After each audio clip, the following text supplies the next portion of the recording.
Hej, Ivar Arpi här. Från och med nu är jag en del av Kvartal. Kul va? Det tycker jag i alla fall. Kanske lite oväntat, eller inte alls oväntat. Jag vet inte. Men nu är jag här i alla fall och jag har tagit med mig mina 2 poddar. För dig som följer Kvartal innebär det att du nu får ytterligare 2 poddavsnitt varje vecka. I podden Rak höger med Ivar Arpi så intervjuar jag framträdande politiker, akademiker eller författare. Eller bara människor som är intressanta på något sätt. Och i podden Under all kritik som jag har ihop med Anna-Karin Windham så slår vi både näven och handväskan i bordet om aktuella och rykande inaktuella händelser. Och båda poddarna utkommer som sagt en gång i veckan. För dig som ännu inte har blivit prenumerant antingen på Kvartal eller på min Substack Rak höger så betyder det här att du nu kan få all min journalistik och hela resten av Kvartal med en enda prenumeration. Och just nu så får du första månaden helt gratis om du går till kvartal.se/testa-ivar. Gör det, tycker jag. Testa Ivar. För då kan du lyssna på hela avsnitten av mina 2 poddar, helt reklamfritt dessutom. Och så får du hela Kvartals växande utbud på köpet, inklusive alla poddar i fullversioner och utan reklam, som du kan höra direkt i Kvartals app eller i exempelvis Podcaster eller Spotify. Eller där du väljer att lyssna på din podd. Så gå till kvartal.se/testa-ivar för att testa det nya och växande Kvartal helt gratis första månaden. Tänk själv, som de säger här på Kvartal. Men gör som jag säger och testa Ivar.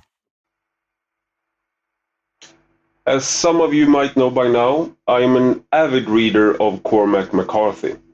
His books have meant and still mean a great deal to me. Not just from an aesthetic perspective, but also on a deeper existential level.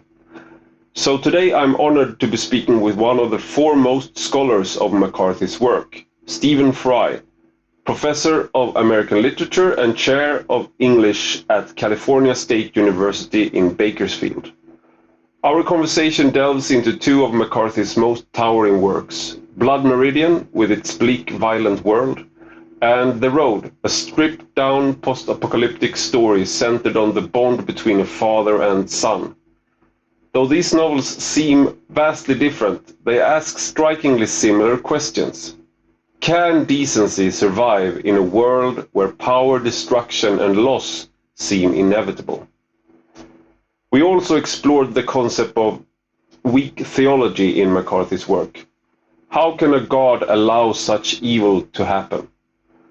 In The Road, McCarthy seems to ask whether the fire of human compassion can endure in a universe that offers nothing in return. Our discussion also touched on McCarthy's more romantic vision of the West in All the Pretty Horses and The Crossing. We reflected on the impossibility of returning to an imagined past of purity and belonging as McCarthy's characters grapple with modernity's harsh realities. And if you enjoyed today's conversation, I highly recommend visiting Stephen Frye's website at stephenfrye.org, where you'll find his writings. I also suggest checking out his novel, Dogwood Crossing, which is a great read. But now, let's get into today's episode. You're listening to Rak höger with me, Ivar Arpi.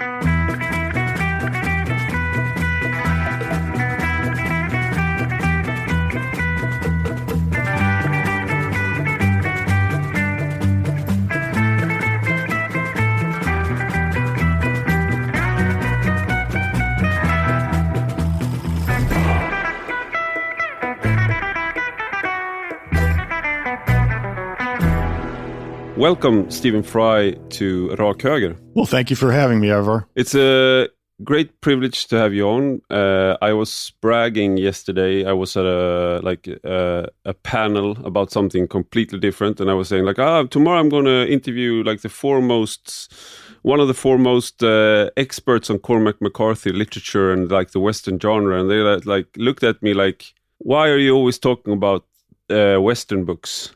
Why are you always even my the music to my podcast is from spaghetti Western song? What are you, do you think you're a cowboy?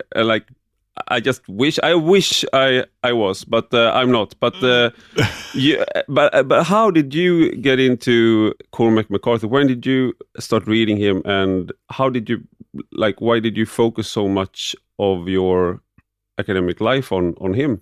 Well, that's a good question. I'm from the West. I'm in California. And so early on, when I was in graduate school, I developed an interest in the literature of the American West. When I went back east to Purdue University to do my doctorate, I began studying the literature of the American frontier. And in the early 19th century, people like James Fenimore Cooper, William Gilmore Simms, and other authors of that variety. And I became very involved in the study of the American Romantics, specifically Herman Melville. And incidentally, Moby Dick is in fact, arguably at least, Cormac McCarthy's favorite book, one of our foremost Western writers.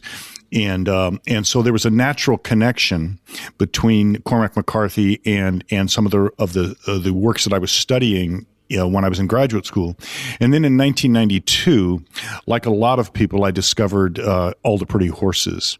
Read it, was immediately enraptured with it, and then moved immediately back and read Blood Meridian, and then read through everything. And it didn't take me very long to say, this is an area, maybe the area for a while, where I'm going to focus my study. There's so much to try and understand with Cormac McCarthy. It just never ends. And that's true of a lot of the writers of the West. And he participates, of course, in both traditions. I think I was introduced to Blood Meridian in the most lowbrow way possible. I think it was. I think I was watching a short clip on YouTube from a podcast with an ex-Marine or something like that, and he was asked by another very muscular man, oh, so do you have any books you recommend? And he's I always return to Blood Meridian. And I was just, I picked it up. And I hadn't read fiction in a long while. Because I read so much nonfiction and in my work, it was almost a religious experience, because I'm a writer, so I write all the time, every day. And of course, I'm not a writer in that regard. I don't write fiction, but I write every day. I write and I publish. And then it just felt like somebody's using language in a way that is completely different from what I'm not, to say that I'm a writer when you can write like this. It felt like my brain was hijacked by his use of words, and it was almost religious. And I've been nagging people, pestering them with Blood Meridian, throwing Blood Meridian through their window, almost read this. There's a fascinating confluence, and that is a genius and a talent like McCarthy in particular, and both the South and particularly in this context, the West, because when you unleash an author of his ability on a landscape that we find here in the West, you get exactly that kind of almost religious experience as a reader. And he's, of course, it's humbling. I write as well, and as do you, and it's a humbling experience. It's one of those things that really challenges us, right? When we, especially in my case, when I write about great writers, it makes you, you have to be careful to not permit it to cripple you. Because you almost find yourself saying, especially if you venture into fiction as I have, if you find yourself saying, kind of, what's the point? Why do it? If you can't, even come close to meeting a standard like this. But at the same time, I think the thing about McCarthy is that he does have a certain amount. You say it's kind of a religious experience. He sort of invites that. I wouldn't put him into any kind of religious category per se. He deliberately stays out of any kind of heterodoxy, but at the same time, he's fascinated with those kinds of questions, and he courts it in his prose. Yeah. And the reason I think that these, the way I discovered Blood Meridian through these very masculine, very muscular men who have seen combat and all the stuff, and that's that was a book you can actually like recommend Blood Meridian and not be like effeminate. I think that's like one of the, if you say like Pride and Prejudice in that context, you wouldn't get away with it. But Blood Meridian is like, it's fun. Okay, that's a good book. Yeah. But I think one of the things, I mean, I've tried to read scholarly work on Blood Meridian because I'm very interested in it, but it's sort of you start reading it and you realize like the main character has a terrible like family story, like very desolate, like with a father, and he leaves, and then he takes up with this gang, and it's immediately very violent, and immediately you are shaken by certain things, and you introduce these characters, but it's you have a sense of hope that it will sort of work out in the end, and so because you can't stop yourself. I can't stop. I know it probably won't end well, but like I really want it to. And then it's sort of, I think one of my best friends started reading it and he gave it up because he felt like he was being bullied by the story. Like it was too harsh, and I guess I'm more morbid than he is. I didn't stop in time. Yeah. Your friend is not uncommon. Even Harold Bloom, the famous literary critic, said he had to put it down, and it took him a couple of times to pick it up and finally finish it. And then, of course, he's responsible in part for elevating McCarthy's reputation just by saying that it was one of the best books that he's read and one of the best novels of the 20th century. It does bludgeon you in certain ways, but I think your instinct or desire for hope is on the one hand natural, right? I mean, that's why you turn the page, right? We want to see decent things happen, and it sort of depends upon how you read the novel, whether you find that hope. On the one hand, if you just read it strictly in terms of plot, the judge, Holden, is dancing at the end and the kid is dead. So that's not a particularly hopeful or desirous ending. On the other hand, if you read it in terms of the kid's response to the judge all along, then if the question becomes not the survival of the kid, but the survival of some kind of decency, resistance, and even a kind of guarded heroism, if that's how you're thinking about hope, then the fact that the kid finally says to the judge, one of his last pronouncements to the judge is, "You are nothing."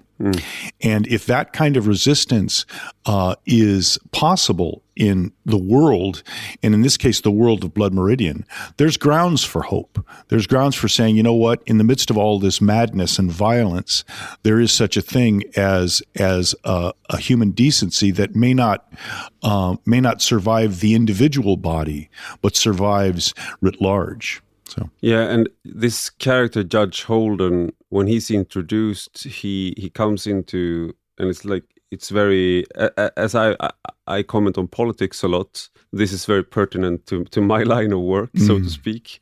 But he comes into a tent and he accuses, like it's a sermon, and he accuses the preacher that he has committed unspeakable crimes in the last town he was in, and like he eggs the crowd on, and it ends in terrible bloodshed and like chaos, and then the kid witnesses this and asks him, well, what did he do? No, I just made that up, basically. And then but that character, Judge Holden, immediately when he's introduced, you realize this is something, and then this is something special, a special character, and some have likened him to sort of I think the term they've used is he's an archon in a Gnostic universe, so to speak. So if there's the material world is evil, and according to that worldview, and then Judge Holden, he's the most he's the most competent in almost every area. He has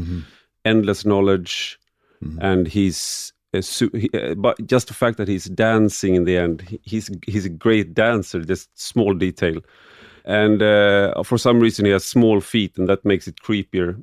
He's a giant, but they're very competent, like the sort of a dark and the dark side of the Enlightenment figure. And what do we make of what do you make of that character, and do you agree with the analysis that he's sort of an archon, so to speak? I think that's a totally legitimate reading, but there's a point in the novel where the narrator says that he cannot be reduced to any one system, for he will not go. So McCarthy's warning us that you have at it. Think of him as a Gnostic archon or a Gnostic demiurge. Think of him as a Satan figure. Associate him with Friedrich Nietzsche. Associate him with a kind of modern critique of the Enlightenment. All these things are reasonable, but McCarthy intends the character to embody those systems while rising above them. There is a scene, though, this idea of the Gnostic worldview being manifest there. I think that's palpably true. And when I say that, there's a scene where the kid is having a dream, and he dreams of the judge standing over a coiner as the coiner stamps out coins that are essentially sort of figurative representations of chance, determinism, all the kinds of possibilities that can play out in the world. And it's at that moment that he seems to be almost deliberately representing him either as a Gnostic archon or the Gnostic demiurge, that force within the material world that controls all things, that is evil. One of the ways to, or destructive at the very least, one of the ways to, again, go back to this idea of some kind of redemption is to remember that outside of the Gnostic, the world that's controlled by the Gnostic demiurge, there is this light, this kind of divinity that represents the good. It is outside. It doesn't control the world that is dominated by the demiurge. But in the epilogue of Blood Meridian, there is a series of travelers who are striking fire, that is light, out of the stones of the earth. And so there is this glimmer that is represented in the very obtuse and strange epilogue, and at the same time in the, I'll call it guarded resistance of the kid, that suggests something of that light and that possibility in this potentially, or at least partly, Gnostic configuration. In terms of your discussion of, he's very clearly a manifestation of the Enlightenment gone bad. In other words, he represents not only the rapacious aspects of westward expansionism, which is arguably a post-Enlightenment phenomenon, but also he's learned in every way. He's scientifically oriented, and he demonstrates how the kind of knowledge that the Enlightenment prized does not necessarily lead to a perfect world as the Enlightenment hoped, a progressive world. Instead, it can lead to rapaciousness and destruction.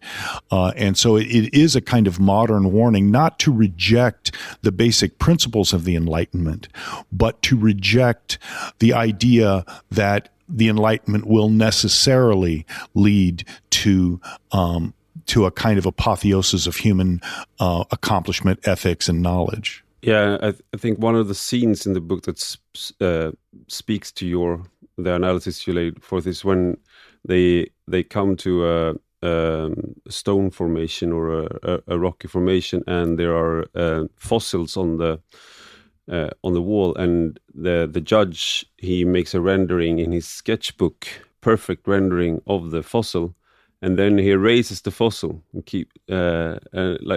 and then he says, "Nothing exists unless I give my approval." I'm just quoting out of memory, but it's something like that, and it's sort of the way in which we have a lot of knowledge about species that we've made extinct over the years. You could make that interpretation, at least. I just think that there are. I read The Road more recently, and I'm not sure if I did it in the right way, because I was doing it lying on reading it on my Kindle, lying next to my two sleeping kids, and it was sort of a harrowing experience, because it's of course about the father and the son. They're never given names, and they are many have seen the film, of course. I haven't seen the film yet, because when it came out, I thought it was like I was in a sort of a depressive phase, and I was like, I'm not going to be able to take it. And then I read the book, and I felt like I should really watch the film now, but I really love the book, so I don't want the film to push out my experience of the book. Anyway, they travel through a wasteland, and an unnamed disaster has made basically the whole world barren, and they are assailed by cannibals, and it's like everything is not very, very little that is going well for humanity in this world. But they are trying to, the father is trying to protect his son, and he has sort of a code that he's repeating. And I just, there is sort of a, it's like if Blood Meridian, this is the way I've thought about it, like Blood Meridian presents a world in which might is right, like it's the world of the Archon, the demiurge, and then he constructs the world in the road, and like, okay, but if you empty the world of all humanity, is there any reason or any like outer sign of goodness? Is there any way for good to be in the world? So it's also almost like he's trying to answer the question posed in Blood Meridian. I'm not sure if you agree with it, but what do you make of the contrast between the two books and how it views sort of the way for hope? I think that's a very interesting way to look at the relationship between the two books, and I think that you're onto something. I think that what you have to note in Blood Meridian is there's an absence of intimate relationships. The judge seeks a kind of perverse intimacy with the kid, says that, I could have loved you like a son. But at the same time, that relationship is not there. What you find in the road, and incidentally to your experience, when the road first came out, I read it in just before it actually came out. I was able to the publisher was provided some review copies or something, I don't remember, and I read it in that context. And my son happened to be exactly the same age, or roughly the same age as the kid, and it is a devastating experience because it's a story of human intimacy. And so it's in the relationship of the father and the son, which is a two-way relationship. There's devotion on both sides, that we find somewhat of an answer to that, the lack of that intimacy in Blood Meridian, and where we find some kind of hope and redemption or possibility. Remember that the father says to the boy, after the father has killed one of the cannibals, and the boy is bothered by that, to say the least, the father says, "My job is to take care of you. I was appointed to do that by God. I will kill anyone who touches you.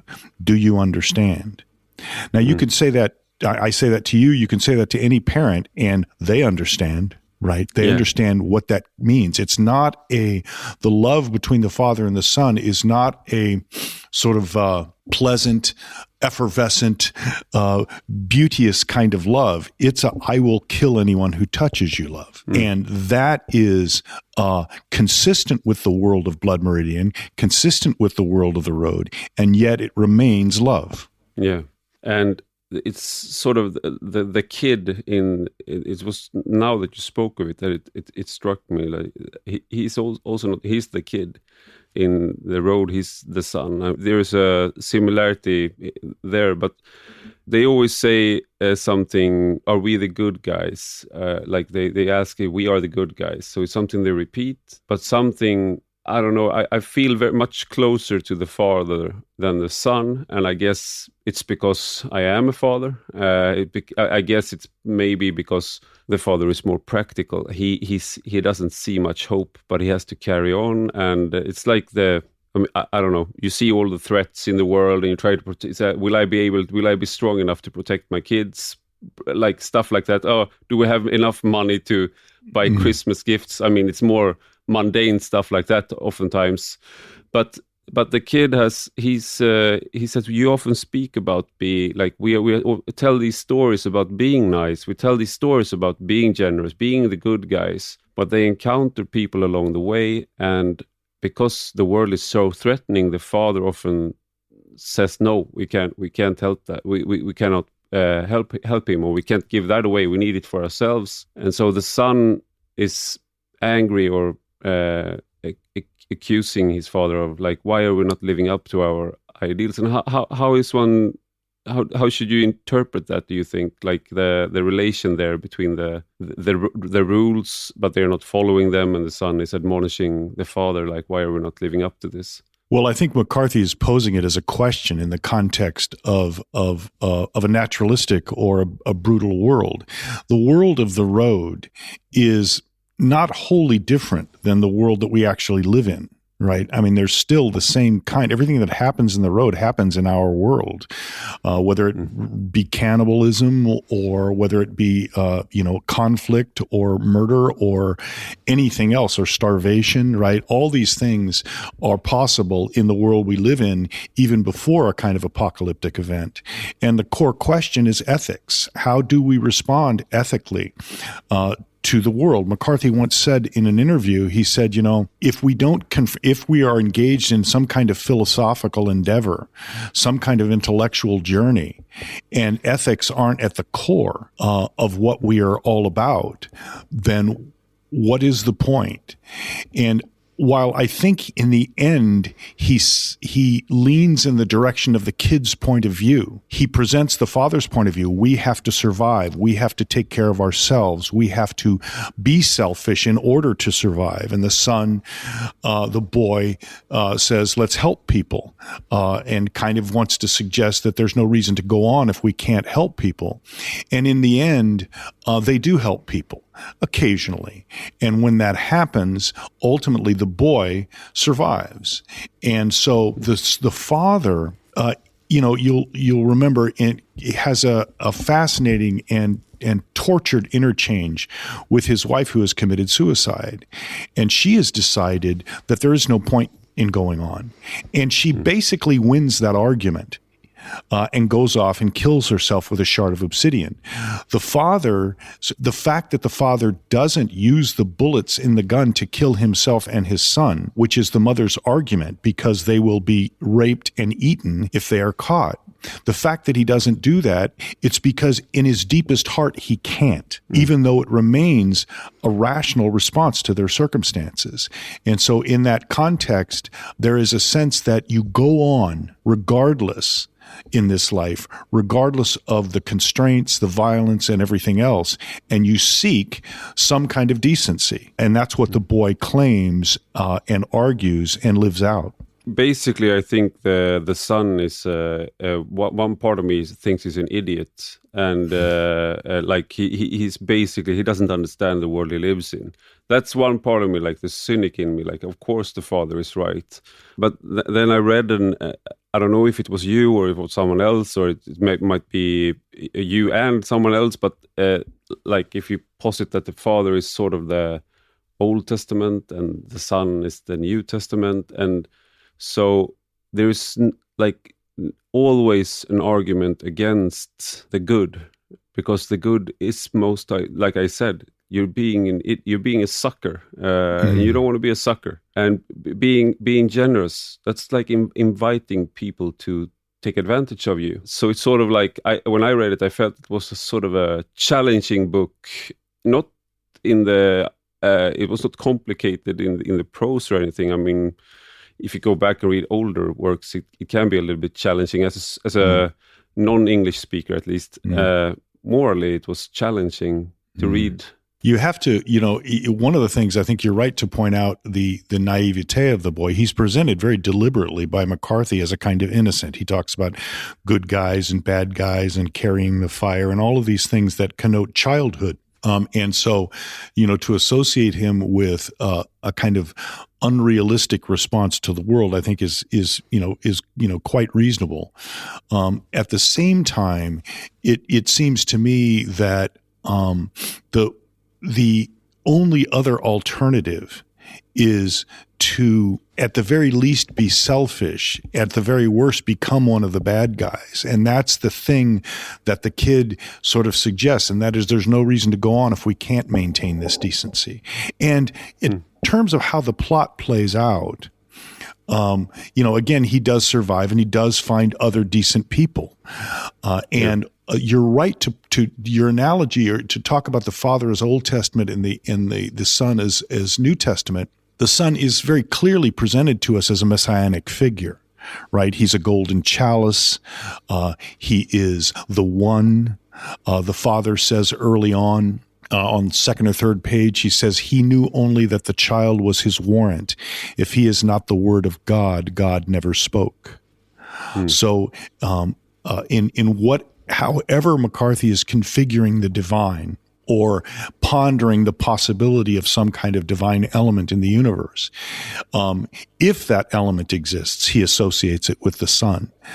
And if you think of many of our ethical traditions that find themselves constituted out of religious traditions, you find unlikely figures, the Buddha, Christ, or other figures who are standing against that world and trying to respond to it in some way that is unlikely to survive, and yet somehow it does, at least in our traditions.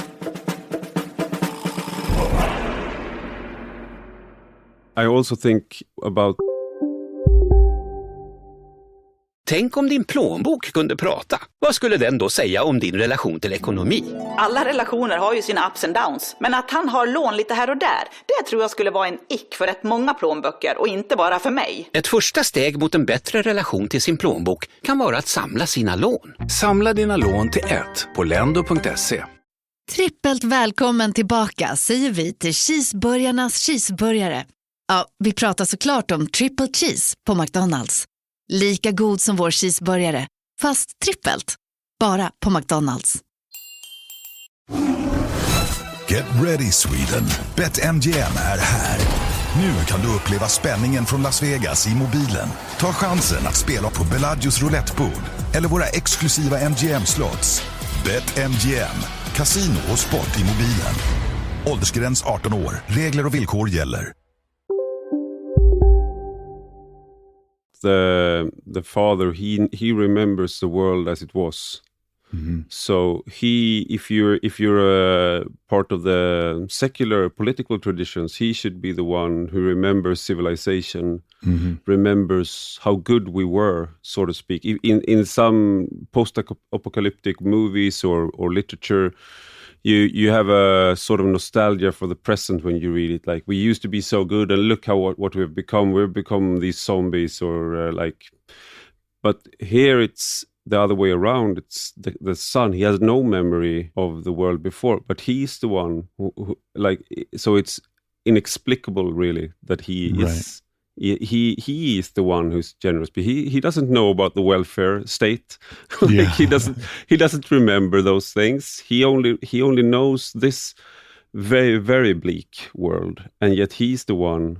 But I just wanted to make I'm not sure if this detour is too far, but there's he of course Cormac McCarthy wrestles with these questions throughout his books, but in The Crossing you also have, which is part of the Border trilogy, and you have the story of the man who loses his faith, and it's a priest that Billy Parham encounters, who tells this story, and because he loses his son in an earthquake, and he just feels abandoned. He feels abandoned by God. It's not that he doesn't believe in God, it's that he doesn't believe anymore in God's benevolence. So it's like the Theodicea problem, and it's a very, very Cormac McCarthy-esque story, but it sort of poses it sort of runs throughout this sort of like the road is sort of an answer to it, perhaps. Right. I don't know. What do you make of that?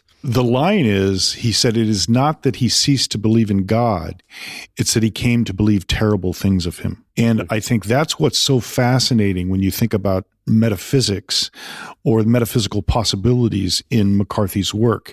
And that's why I always like to use the word heterodox, because McCarthy entertains all possibilities, right? He entertains a kind of nihilistic notion, an atheistic conception of things. You've got characters that articulate themselves in precisely that way, in compelling ways. But even as he presents the possibility of God or the divine, he doesn't necessarily present that possibility as beneficent, benevolent, decent, caring. He may or may not be those things. And those are, as we enter into those kinds of discussions, those are the questions that are often left out, right? And that is, why assume that we live in a universe where the God of the man who is losing his faith in a decent God, why should we have faith in the omnipotence of the divine? Why can't the divine be a process that is unfolding? And McCarthy explores all of that, even as he entertains the possibility that we exist in a material universe and that's all. And he does entertain that possibility. These are the questions that have always compelled me in my scholarship in McCarthy. And there's a sense in how he, I've never, I don't recall having come across an author that can make me have a sense of beauty in what he describes. You see it, and you see it in a new way, and it's often the natural world. And I grew up. I'm not an American, but I sort of feel like one part of at least my boyhood imagination that's continued on is sort of the American West. And so when you read All the Pretty Horses, The Crossing, it's you're right there with all these heroes and these landscapes, but he takes it to another height. But when he describes the wolf, for example, in The Crossing, Billy Parham is, instead of killing the wolf that's been trapped in one of the wolf traps, he takes it and he wants to release it into the wild, and it's a really very stupid thing to do, but I'm very glad that Billy did it, because we could tag along and read about it. But then he describes the wolf's eyes glow like gate lamps to a world burning on the shore of an unknowable void. And in All the Pretty Horses, the narrator likens a horse's breath to news from another world, and you sort of get that sense it just reminded me also about the ending, after the ending in The Road, when you read about the trout in the streams and of a world to become, and you get this sort of a sense of a mystery and a miracle, and also the sense in all these cases that it's either destroyed by humanity or it's sort of locked away from we cannot really. Yeah. What do you make of that? Well, I think, first of all, that the sequence in The Crossing, the wolf sequence in The Crossing, is just devastatingly beautiful. And it's one of a number of examples in McCarthy's work, his treatment of the horses, his treatment of landscape in Blood Meridian, all of those things. I think for all of the ugliness that human beings introduce into the world, or all of the ugliness that might be endemic to the world outside of human beings, when we consider just the basic kind of rapaciousness and brutality of nature, there is this rendering of the beautiful outside of any kind of religious considerations, this rendering of the beautiful that is sort of hard to match in any writer that I've ever read, and makes, McCarthy's challenged oftentimes, or considered oftentimes, as a writer of violence and darkness and brutality and preoccupied with evil, all of those things. But ultimately, he presents us a world that's really worth living in, and at some level worth sustaining. And it's in that rendering of landscape, the beauty of landscape, and even in the beauty of certain human relationships. You see that in All the Pretty Horses as John Grady Cole is coming back from Mexico, and he meets a group of workers, and they're there in a kind of communion. As Billy Parham encounters at the end of the novel a group of workers and a boy who gives him water.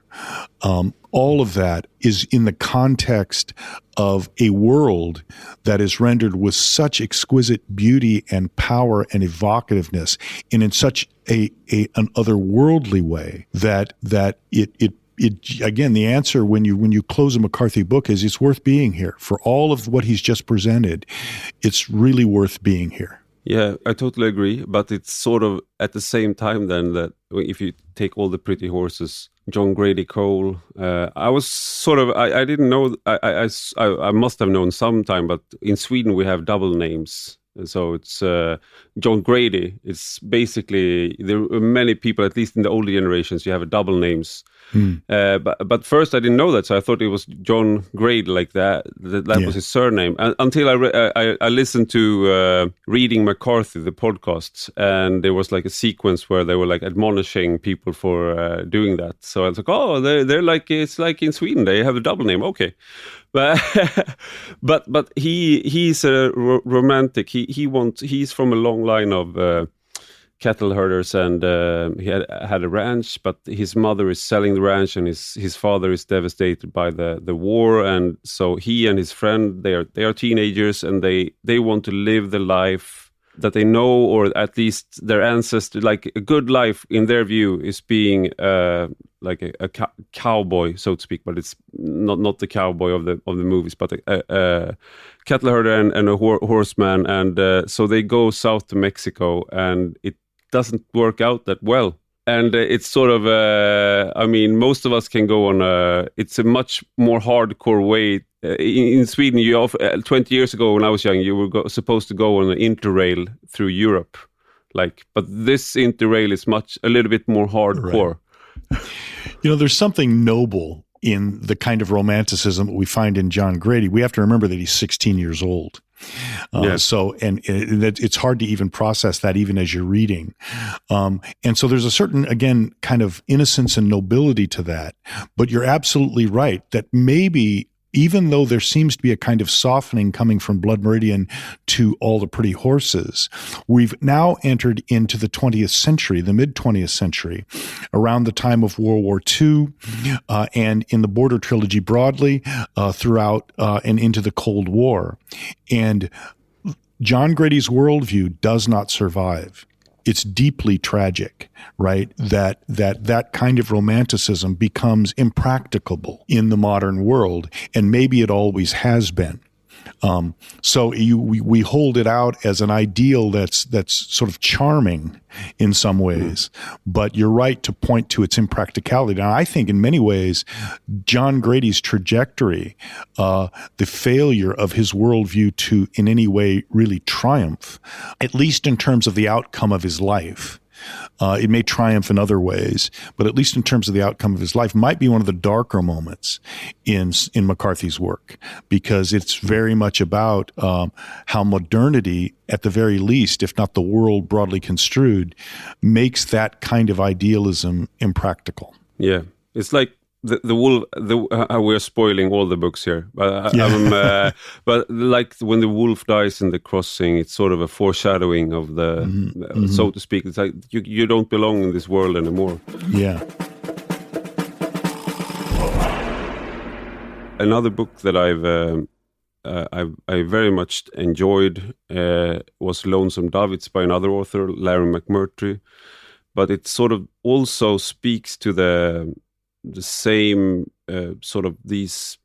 It's a totally different book, totally different atmosphere and everything. But there you find like also the modernity is encroaching upon these very competent men, who's of course they're Texas Rangers. They're very competent. They have defeated the Comanches. They're accomplished in the ways of violence, everything like that, but they have not made a civil career after that. And then they're like, okay, we're going to make we're going to make a cattle run for north, where the lawyers haven't divided up the land yet. And it's some similarity to the sort of romanticism in the John Grady character. Of course, it's a different time and everything, but they meet. They all. It's also a tragic story. It's the West. You're an expert in the Western genre. I'm also thinking about Once Upon a Time in the West. Also, like all the heroes and all the cool guys in that story, they end up dead, and then when the railway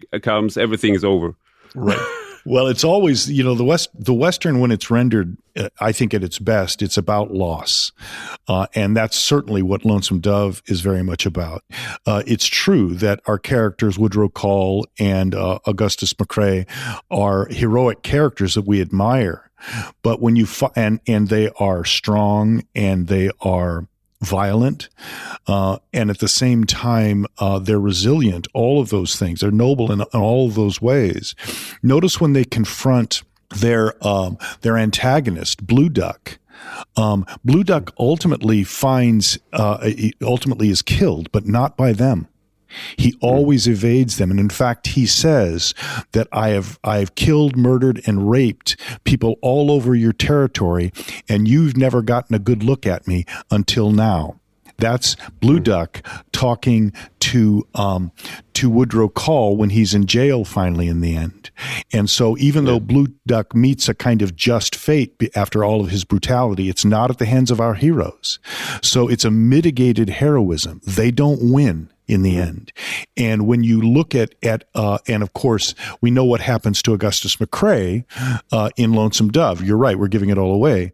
But as in subsequent novels, when we follow Woodrow Call onward, he experiences the same kind of diminution and evolution. He becomes an old man. He's blind. He's taking care of a little girl. He's being taken care of by one of his former employees or fellow workers, and so their heroism is mitigated by a West that is defined by change, violence, loss, and the closing of the frontier. So I think, Blood Meridian and Lonesome Dove came out right around the same time. I actually read Lonesome Dove first and was much more familiar with McMurtry before I encountered McCarthy. But I've always thought of the two novels as parallel and presenting the world really in very, very similar ways. Remember, you have the same kind of you don't have it rendered as vividly, but it's the same kind of world. You have characters like Glanton in Lonesome Dove. You have brutal people, renegades, and others that are outside the context of civilization and are permitted free play in a very, very brutal Western space. So I think that the two novels parallel quite reasonably. Yeah, and it's when I live in the countryside now, and of course, on the farm that I live, it's not an active farm anymore, but it used to. So you have like abandoned houses all around, because you must be able to house your workers around your farm. And those houses, most of them were abandoned in the 50s, 60s, and people moved into town. And so I've checked on like who lived where, and I'm trying to like collect the names and like in the old texts. But this farm like might have employed like 40 people or 20 people, and now it's like one farmer can go around with his tractor on all the fields, and I don't think he makes a lot of money, but he like there's still people around tilling the earth. But you have all these old machines lying around, or old machinery everywhere, and somebody used to work those and know how to do it, and nobody does anymore because you don't need them. And these characters are the same, like they were necessary, or they were like the prerequisite of populating Western Texas was defeating Comanches. So you needed Augustus McCrae, Woodrow Call, otherwise, and people like them. Otherwise, the settlers wouldn't have been able to settle there. You could argue the morality of it. You could argue like all those things, but that's just the reality. Like the Texas Rangers and then the army. But then in the end, as you say, when he's in like Woodrow Call, when he's an old man,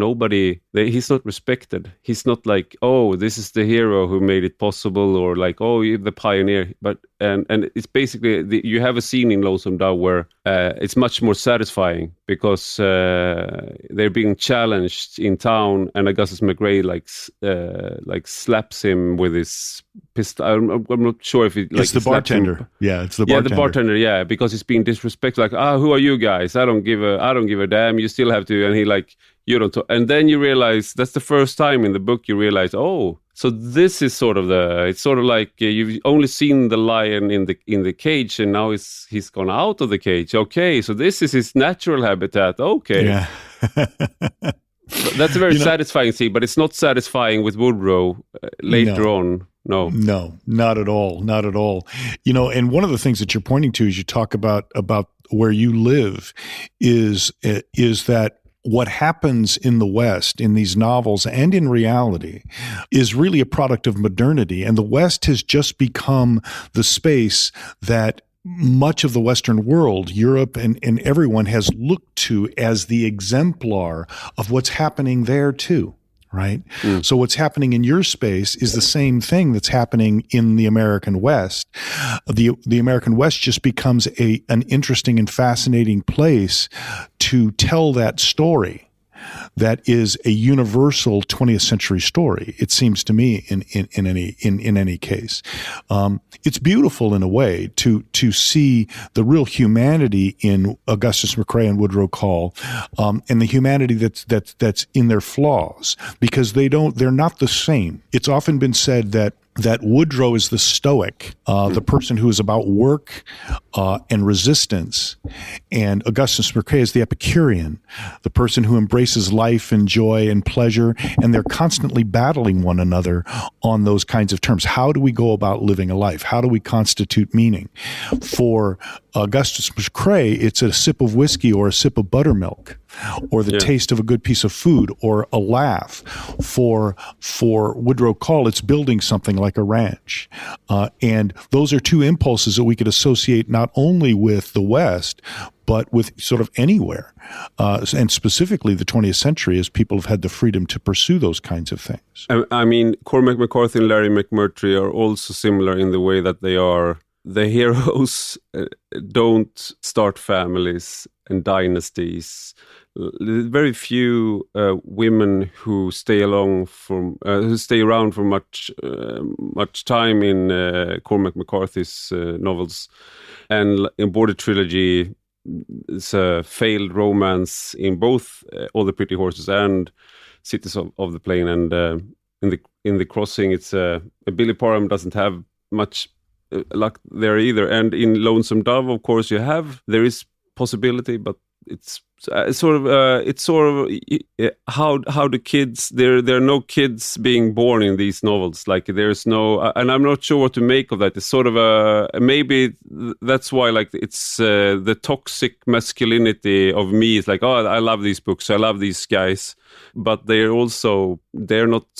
never become good fathers. They don't build anything like that. And why is that, do you think? That's a really difficult question. On the one hand, it's not exclusive to McCarthy and McMurtry, right? I mean, so many of the hero figures in American mythology find themselves, isolated in that way and don't participate in the same way that others do. But it does seem true that in McMurtry, remember that Augustus McCrae is in love with Claire Allen. She's married another man, and she's married the other man because he's practical and he can provide her with a living, but she really loves Gus. So there is this very strange sense in which when you join together in a relationship, there is some kind of compromise of heroism that takes place. And I think that may be a flaw in the mythology. Right? Because that's not the lives that we all, sort of typically live. I think it's represented as more, I would say, romantic and idyllic in Lonesome Dove, whereas I think it is conceived when we see the male characters and how their lives play out, when they are not when they don't marry or have children, they don't play out all that well. And we see the alternative possibilities there. We have all kinds of women characters, especially in the Border Trilogy, that are figures of nurture and respect and strength and resolve.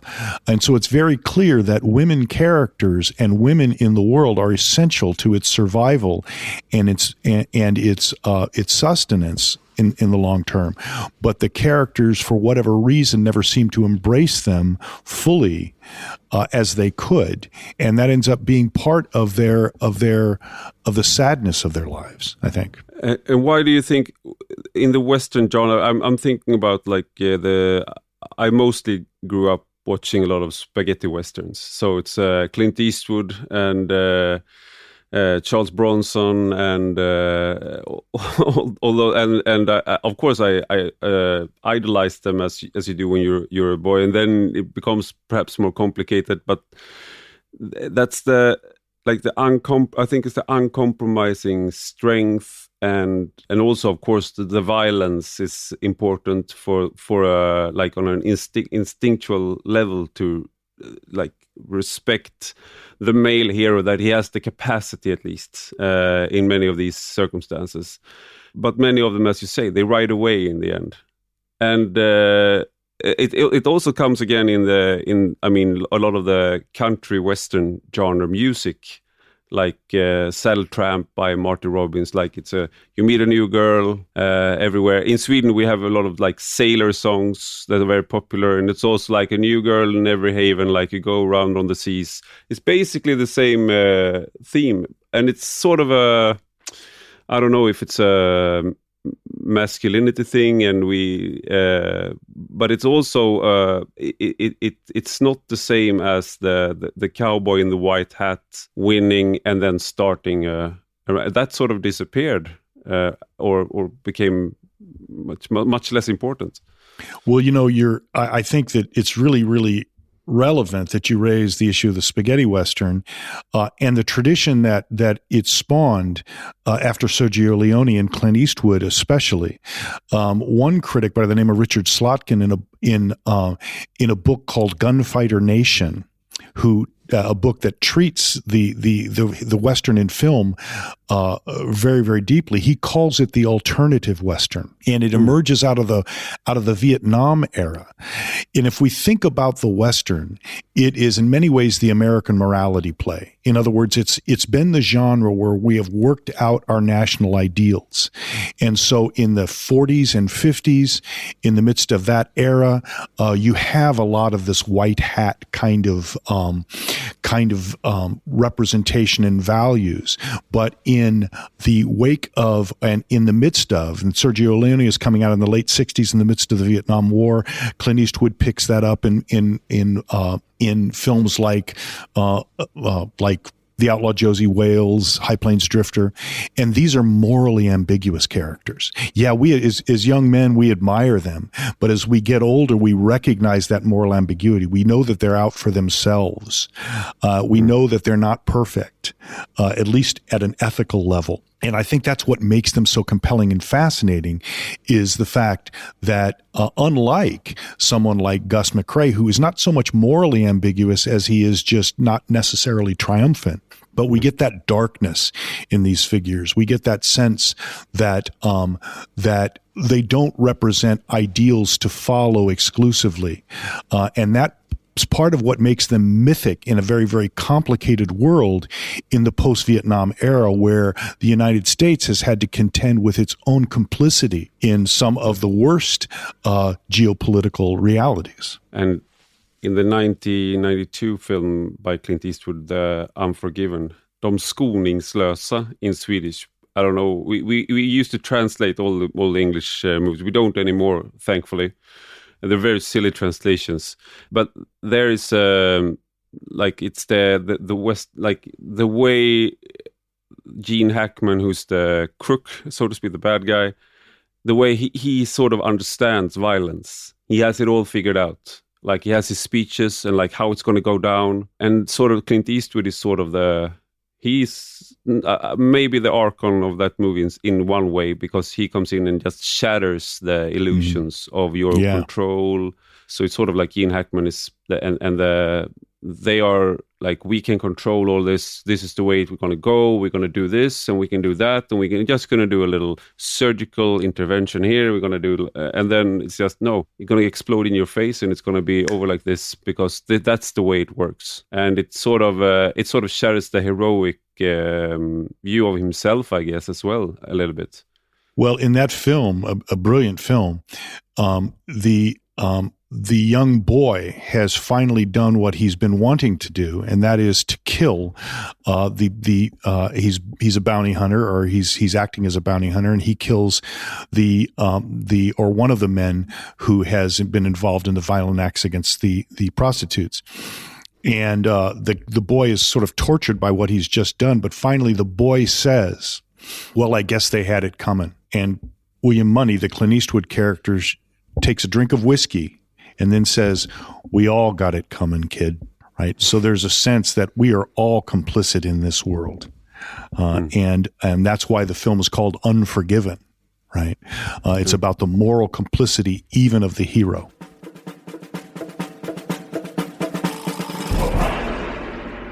Yeah, I mean, I could go on for to try to get you to basically write another one of your books in my podcast. I can just print the transcript and put it out. No, I've written this book. It was not Stephen Frye at all. But I'm going to let you go because I've already taken a lot of your time, and many thank yous for being part of Rak Höger, Stephen Frye. Well, thank you very much. It was a pleasure. Och stort tack till er som lyssnar. Och detta är alltså en del av en större publikation på Substack med samma namn som podden, och du hittar alltihop på www.enrakhöger.se. Och har ni några frågor eller synpunkter så tveka inte att höra av er på ivararpi@substack.com. Vi hörs om en vecka igen.